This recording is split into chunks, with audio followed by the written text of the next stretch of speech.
Friends, आज का हमारा टॉपिक है conditional statements and ternary operator. तो आज की इस वीडियो में हम सीखेंगे कि कंडीशनल स्टेटमेंट्स क्या होती हैं और वो क्या कर सकती हैं और टर्नरी ऑपरेटर क्या करता है। तो उससे पहले मैं आपको समझाना चाहता हूँ ऑपरेटर्स दो सी में काफ़ी तरह के ऑपरेटर्स होते हैं, जिनमें से अभी मैं फ़िलहाल आपको दो ऑपरेटर्स बताना चाहता हूँ। एक है रिलेशनल ऑपरेटर्स, ठीक है, और दूसरा हमारे पास आ जाते हैं लॉजिकल ऑपरेटर्स, ठीक है। तो ये आपने शायद पढ़े हुए भी हो, less than, greater than, equal to, less than, equal to, greater than और equal to, not equal to, और इसी तरह लॉजिकल ऑपरेटर्स जिसमें डबल एंड रिप्रेजेंट करता है एंड को, और डबल पाइप रिप्रेजेंट करता है और को, और एक्सक्लेमेशन मार्क सिंगल रिप्रेजेंट करता है नॉट ऑपरेटर को। तो हम जैसे जैसे प्रोग्राम लिखते जाएंगे तो मैं आपको साथ साथ ही इनके बारे में मैं आपको बताता जाऊंगा और आपको गाइड करता जाऊंगा। तो चलते हैं अपनी पहली स्लाइड की तरफ। तो सबसे पहले हमारे पास है कंडीशनल स्टेटमेंट्स। तो कंडीशनल स्टेटमेंट्स की ये डेफिनेशन है। Conditional statements, these statements are based on a certain condition. ये एक सर्टेन कंडीशन पे बेस करती हैं and then execute the block of code और फंक्शन अकॉर्डिंगली। और फिर उसी कंडीशन को देखते हुए ये ब्लॉक ऑफ कोड या फिर कोई भी किसी भी फंक्शन को एग्जीक्यूट करती हैं, ठीक है, उसको रन करते हैं, उसको एग्जीक्यूट करती हैं, ठीक है। तो हम देख लेते हैं सबसे पहले इसका सिंटैक्स। तो सिंटैक्स कुछ इस तरह है कि सबसे पहले हम इफ़ वर्ड का यूज़ करेंगे, इफ़, उसके बाद पैरेंथेसिस के अंदर हम कोई नहीं कंडीशन देंगे। अगर वो कंडीशन ट्रू होगी तो हमारा अंदर वाला जो कोड है वो एग्जीक्यूट हो जाएगा। कोई भी स्टेटमेंट होगी तो वो एग्जीक्यूट हो जाएगी, कोई भी कोड होगा तो वो एग्जीक्यूट हो जाएगा, कोई भी फंक्शन होगा तो एग्जीक्यूट हो जाएगा। अगर सिर्फ और सिर्फ जब जो कंडीशन हमने प्रोवाइड की होगी वो ट्रू होगी। अगर फॉल्स होगी तो अंदर वाली जो स्टेटमेंट्स हैं, जो कोड्स हैं, जो फंक्शंस हैं, वो अंदर वाला जो ब्लॉक ऑफ कोड है वो रन नहीं होगा, एग्जीक्यूट नहीं होगा, ठीक है। जैसे कि यहाँ पर मैंने बताया हुआ है कि अगर हम इफ़ कंडीशन भी लगा दें और अगर कंडीशन फॉल्स हो तो स्टेटमेंट्स, कोड्स या फंक्शंस रन नहीं करेंगे, ठीक है। तो इसको हम एक एग्जांपल से समझ लेते हैं। ओपन करेंगे हम अपना कोड एडिटर, लिखेंगे हम अपना बेसिक सिंटैक्स, ठीक है। तो मैंने आपको बताया था कि अभी मैंने आपको बताया इफ़ स्टेटमेंट के बारे में कि इफ़, अगर, इफ़ का मतलब होता है अगर, अगर ये कंडीशन ट्रू होगी तो ये करना है। For example, if if 4 is greater than 2, कि अगर नंबर 4, डिजिट 4 बड़ा है 2 से, जो कि ऑब्वियसली बड़ा है, 4 बड़ा होता है 2 से, मतलब ये कि ये स्टेटमेंट ट्रू है, ठीक है। तो अगर ये ट्रू है तो कुछ भी एग्जीक्यूट करो, जो भी मैं इसमें लिखूँगा वो एग्जीक्यूट करो। फॉर एग्जांपल, अगर ये ट्रू है तो प्रिंट एफ मैं करूँगा हेलो, ठीक है। सेव करेंगे, रन करेंगे, तो जैसे कि आप देख सकते हैं कि इसमें लिखा आ रहा है हेलो। तो इसका मतलब हमारी कंडीशन ट्रू है। लेकिन अगर मैं इसको फॉल्स कर दूं, इस कंडीशन को मैं अगर फॉल्स कर दूं तो फिर क्या होगा, ठीक है। तो अब मैं इसको कर देता हूँ 4 is less than, 4 is less than 2, जो कि गलत है। 4 कभी भी 2 से छोटा नहीं होगा, हमेशा 4 बड़ा ही होगा। इसको सेव करके रन करते हैं तो आप देख सकते हैं कुछ भी नहीं लिखा आ रहा, कुछ भी नहीं है, एम्प्टी, ठीक है। वो क्यों है क्योंकि हमारी कंडीशन जो हमने दी है फॉल्स है। तो अब एक और मसला इधर यहाँ पर आता है कि अगर हम कुछ और प्रिंट करवाना चाहें कि अगर ये हमारी फॉल्स है, तो जैसे अभी एम्पटी हमने स्क्रीन देखी थी ये वाली, तो मैं चाहता हूँ कि मुझे कोई वार्निंग शो हो, कुछ शो हो कि मैंने कुछ फॉल्स लिखा है, कुछ फॉल्स टाइप किया है, कोई एरर शो हो, कुछ भी शो हो। तो यहाँ पर हमारी मदद करता है इसके अगली स्लाइड, जो कि है इफ़ एल्स स्टेटमेंट। ठीक है, इफ़ एल्स स्टेटमेंट की सबसे पहले हम देख लेते हैं, सिंटैक्स देख लेते हैं। तो इसका सिंटैक्स भी सिमिलर ही है कि सबसे पहले हम इफ़ लगाएंगे, इफ़ के बाद हम कंडीशन देंगे। अगर कंडीशन ट्रू होगी तो ये वाला पार्ट रन होगा। एल्स एल्स भी हम लगाएंगे। एल्स हमें ये बताएगा कि अगर ये पार्ट रन ना हो, ठीक है, तो कोई एरर आ जाए, कोई लॉजिकल एरर आ जाए या कुछ भी हो जाए, सिंटैक्स एरर, तो वैसे ही कंपाइलर रन नहीं करेगा। तो अगर कोई भी मसला आ जाए या ये कंडीशन फॉल्स हो जाए, तो इस एल्स वाले पार्ट को अपने रन करना है, इस एल्स वाले पार्ट को रन करना है। ठीक है, तो फॉर एग्जांपल कि एक प्रोग्राम ले लेते हैं एग्जांपल से, कि अगर एक प्रोग्राम है जिसमें हमने लिया इंट और वेरिएबल लिया है स्टूडेंट मार्क्स, और हम यूज़र से इनपुट करवा रहे हैं, जैसे कि आप देख सकते हैं। ठीक है, तो if student marks is less than 60, अगर स्टूडेंट के मार्क्स 60 से कम है, 60 से कम है, तो फिर लिखा आए, सॉरी, ये 60 से ग्रेटर देन होना चाहिए था। तो अगर स्टूडेंट के मार्क्स 60 से ज़्यादा हैं तो लिखा आना चाहिए पास।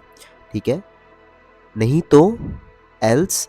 अगर ज़ाहिर बात है, अगर 60 से अबव नहीं होंगे मार्क्स, तो फिर यानी कि 60 या 60 से बिलो होंगे मार्क्स। ठीक है, अगर 60 या 60 से बिलो है, नीचे की तरफ है, कम है मार्क्स, तो फिर लिखा है फेल लिखा आएगा। ठीक है, अभी इफ़ एल्स को हम रन करके देखते हैं ताकि मज़ीद बेहतर तरीके से हमें समझ आ जाए। तो अब ये हमारा हो जाएगा इफ़ से इफ़ एल्स। ठीक है, तो सबसे पहले हम अपनी इसी प्रोग्राम को अगर कंसीडर करें, ठीक है, कि इफ़ अगर 4 छोटा है 2 से, तो ये वाली लाइन प्रिंट करो। ठीक है, ये वाला कोड प्रिंट करो, ये वाली लाइन प्रिंट करो। एल्स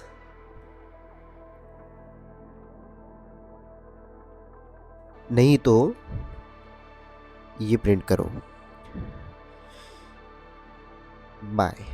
ठीक है, सेव करेंगे, रन करेंगे, तो हमें क्योंकि पता है कि 4 कभी भी 2 से 4 कभी भी 2 से छोटा नहीं होता, तो फिर ये कंडीशन फॉल्स है।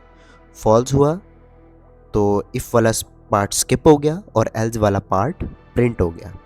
एल्स वाले पार्ट में था बाय, तो बाय यहाँ पर आप देख सकते हैं बाय लिखा आ गया। ठीक है, तो इसी तरह वो स्टूडेंट वाली हम एग्जांपल ले लेते हैं। अगर स्टूडेंट मार्क्स ग्रेटर है 50 से, तो लिखा आना चाहिए पास। अगर 50 से ग्रेटर नहीं है तो लिखा आना चाहिए फेल। So simple. अगर बात ठीक है तो ये, अगर बात ठीक नहीं है तो ये। ठीक है, तो बस अब हम इसको सेव करते हैं, रन करते हैं। ठीक है, ये हमसे इनपुट के लिए हमने कोई स्टेटमेंट नहीं लिखी, तो हम स्टेटमेंट पहले लिख लेते हैं। ठीक है, सेव करेंगे, रन करेंगे, एंटर मार्क्स। तो स्टूडेंट के मार्क्स आए हैं 51, लकीली 51 मार्क्स आए हैं, तो पास।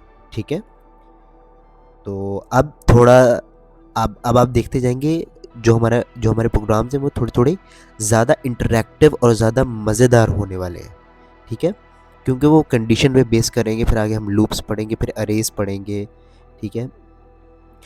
तो दोबारा रन करते हैं।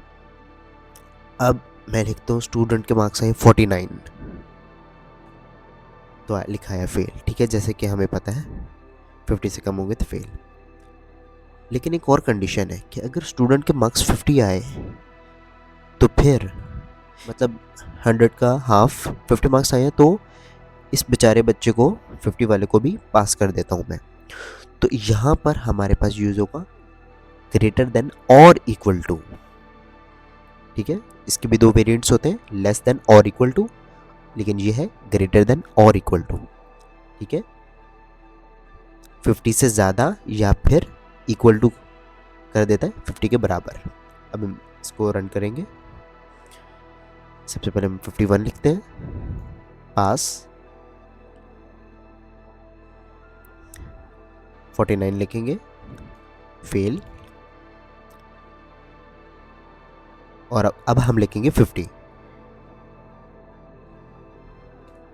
और अब आया है पास। तो हमारा ये छोटा सा एक मज़ेदार इंटरेक्टिव प्रोग्राम बन गया, ठीक है।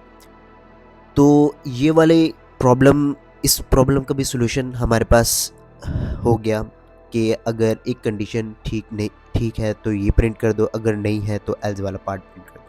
लेकिन अगर हमारे पास एक और प्रॉब्लम आ जाती है कि अगर हमारे पास मल्टीपल कंडीशंस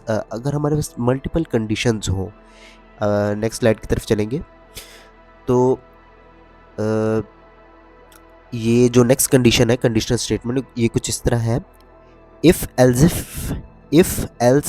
इफ वाली है, ठीक है। इफ एल्स इफ क्या करती है, ये मल्टीपल कंडीशंस को चेक करने के लिए बेहतरीन कंडीशनल स्टेटमेंट है, ठीक है। इसका सबसे पहले हम सिंटैक्स देख लेते हैं। तो सिंटैक्स में सबसे पहले हम वही अपना ओल्ड इफ लिखेंगे, ठीक है। अगर कंडीशन ट्रू है तो ये वाला पार्ट रन होगा, ठीक है। अगर फिर हम एल्स इफ लगाएंगे, एल्स के साथ एक और इफ लगाएंगे हम, और उसके उसके बाद भी हम दो पैरेंथेसिस लगाएंगे जिसके अंदर हम कंडीशन राइट करेंगे। याद रखिए एल्स वाले पार्ट में कभी भी हम कंडीशन नहीं लिखते, सिर्फ हम उसका जो ब्रैकेट्स के अंदर वाला पार्ट होता है, एग्जीक्यूट वाला पार्ट, वो सिर्फ हम टाइप करते हैं, कोई भी कंडीशन हम टाइप नहीं करते। लेकिन एल्स इफ लगा देंगे तो उसके बाद हम उसको कंडीशन दे सकते हैं। तो अगर ये वाली कंडीशन ट्रू होगी तो ये वाला पार्ट रन होगा। अगर ये दोनों कंडीशंस फॉल्स होंगी तो उसके बाद ये एल्स वाला पार्ट रन होगा, ठीक है।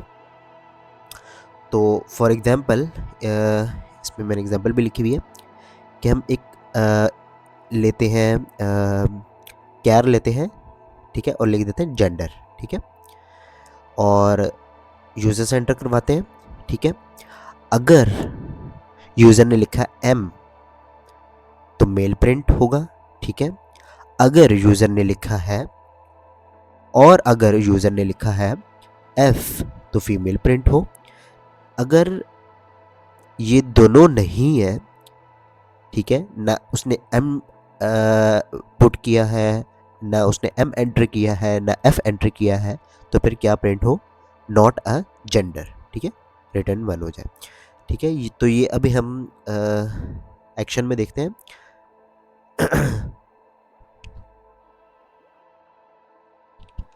तो अब हम इफ से हटकर पहले हम इफ एल्स पे आए और अब हम इफ पे आएंगे, ठीक है। तो वही हम ले लेते हैं। तो अब मैं सारा कोड लिखने के बजाय इसी को मैं कॉपी कर लेता हूँ, ठीक है, पेस्ट कर देता हूँ। तो चलिए अब हम इसको सेव करके एग्जीक्यूट करते हैं, ठीक है।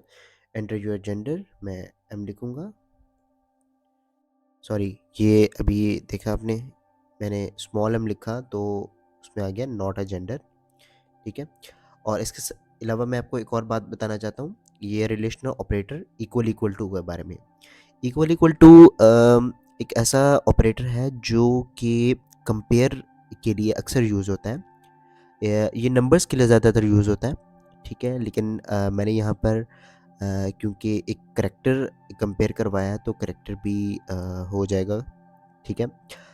तो अ, अब इस प्रोग्राम की लॉजिक क्या है कि मैं सबसे पहले हमने डिक्लेयर किया अपना वेरिएबल, फिर हम यूज़र से मांग रहे हैं, ठीक है, इनपुट मांग रहे हैं, और हम उसके बाद देखना चाह रहे हैं कि अगर जेंडर उसने एम टाइप किया है तो मेल प्रिंट हो, और अगर उसने एफ टाइप किया है कैपिटल एफ तो फीमेल प्रिंट हो। अगर उसने कुछ और टाइप कर दिया है, जैसे मैंने स्मॉल एम कर दिया था, तो फिर नॉट अ जेंडर लिखा हुआ है, ठीक है। ये आप किसी भी सिनेरियो को ले सकते हैं, ठीक है। तो अब दोबारा रन करते हैं और अब मैं कैपिटल एम लिखता हूँ। कैपिटल एम लिखा मैंने तो मेल लिखा आया, और अगर मैं कैपिटल एफ लिखता हूँ तो फीमेल आना चाहिए, ठीक है। और अगर मैं कुछ और भी लिख लेता हूँ, जैसे बी लिख लेता हूँ, तो नॉट अ जेंडर, ठीक है। तो ये था हमारा इफ़ एल्स इफ, ठीक है। इसके बाद मैं आपको पढ़ाना चाहता हूँ टर्नरी ऑपरेटर के बारे में। टर्नरी ऑपरेटर एक बहुत मज़ेदार ऑपरेटर है, जैसे साइज ऑफ ऑपरेटर है, इसी तरह यही टर्नरी ऑपरेटर है। तो इसका बहुत सिंपल सा सिंटैक्स है कि एक कंडीशन हम दे, ठीक है। जैसे हम इफ़ के आगे कंडीशन देते हैं तो इसमें हमें कुछ भी नहीं लिखना, सिर्फ पैरेंथेसिस के अंदर हमें कंडीशन दे देनी है, उसके बाद क्वेश्चन मार्क लगाना है, ठीक है। तो इस क्वेश्चन मार्क से हमें ये पता चलता है कि हम कंडीशन को एज अ क्वेश्चन ले रहे हैं, ठीक है। कि अगर ये ट्रू है, अगर ये कंडीशन ट्रू है, ठीक है, इफ़ ट्रू डू दिस, तो यहाँ पर हम अपना ट्रू वाला जो ट्रू वाली स्टेटमेंट्स हैं, ट्रू कंडीशन होगी, तो हम बेसिकली इसके ना 3 पार्ट्स हैं। फर्स्ट वन है ये कंडीशन वाला पार्ट, ठीक है। सेकंड वन है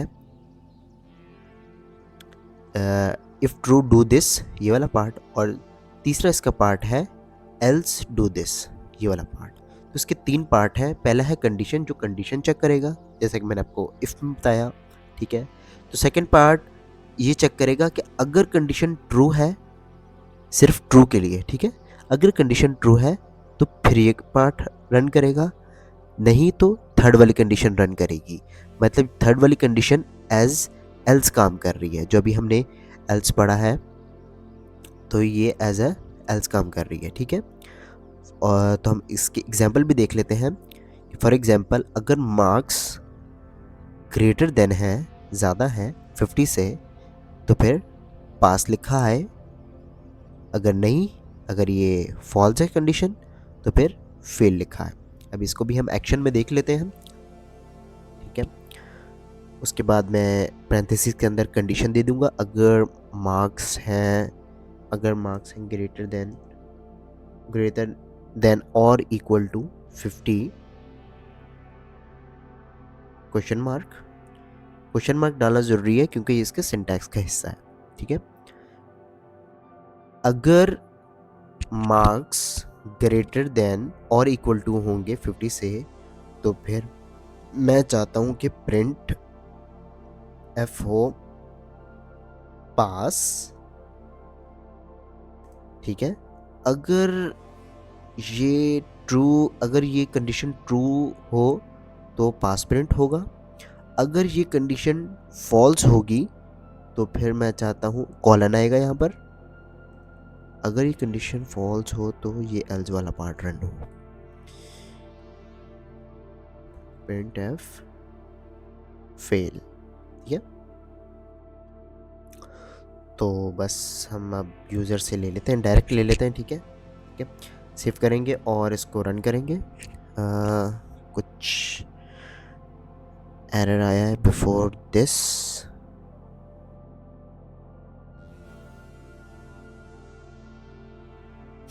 एरर आया है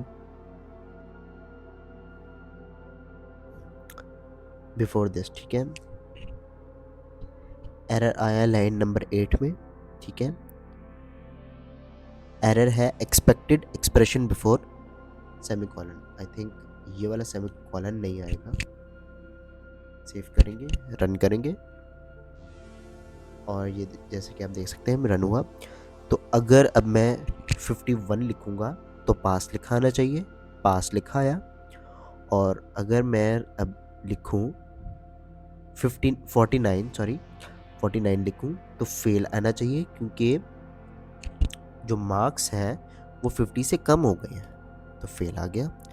और अगर मैं 50 लिखूं जो कि हाफ बनता है 100 का, तो फिर भी पास लिखा आना चाहिए, क्योंकि मैंने ग्रेटर देन और इक्वल टू लगाया है, ठीक है।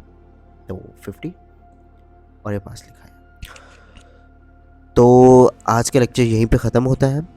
तो आज के लेक्चर में हमने इफ़ सीखा, इफ़ स्टेटमेंट, ठीक है, इफ़ एल्स सीखी है, और इफ़ एल्स इफ़, ठीक है। अगर ज़्यादा सारी कंडीशंस हो तो उसके लिए ये बेस्ट है।